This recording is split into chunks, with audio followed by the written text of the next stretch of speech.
Niba utarigeze utekereza ku masaziro yawe, itonde. Aka ni ko kanya ko kuyatekerezaho. Nibyo koko wakoze ikosa, ariko ukwiye kurikosora ubu nonaha. Ukwiye kurikosora ubu nonaha, biracyashoboka ko watangira gutekereza ukavuga uti ndashaje, ariko nanone ndacyafite amahirwe yo kuba nakwegera ku gafaranga.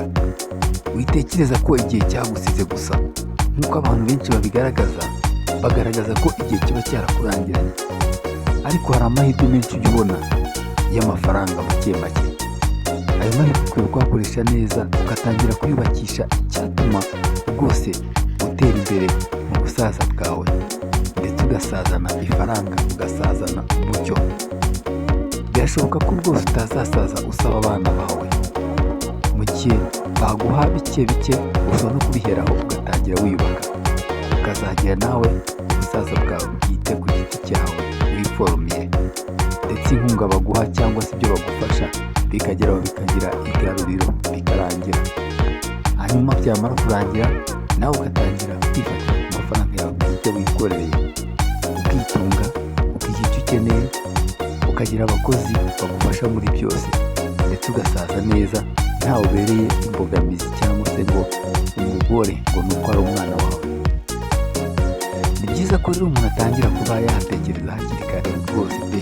Ibyo simbihakana, ko umuntu akwiye kuba yatekereza neza ko azasaza, ndetse agatangira kurema uburyo azasazamo, ndetse akabisengera Imana ye ikabiha umugisha rwose akazasaza neza.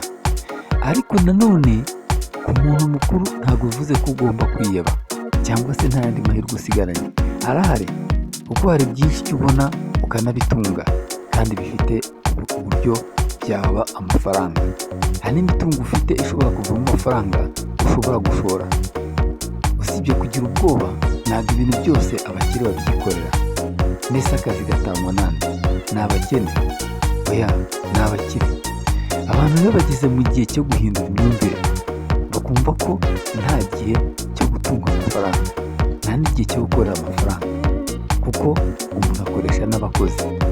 Rero niba bisobanuye ko umuntu ashobora gukoresha n'abakiri bato bafite imbaraga, bisobanuye ko hari amafaranga ashobora gusigarana yahembye umukozi, ndetse igihe afite umushinga mwiza agasigarana amafaranga ahagije. Mbese kuki wibwira ko uri umusaza ushobora gutunga amafaranga cyangwa ukora bizinesi kandi ushaje? Birashoboka cyane cyane ko hari ababa barabyigiye bashobora kugufasha muri za gahunda zose bitewe n'umushinga watekereje. Rero ntuzongere gukora iryo kosa yo kuvuga ko ushaje utabasha gukorera ifaranga uri umusaza. Nguhaye ikaze rero kuri Happy Nduba TV. Niba ujya ukunda gukurikira ibi biganiro, nizere ko wakoze like, share, comment, ujye uzitanga, kandi utibagiwe gukora subscribe.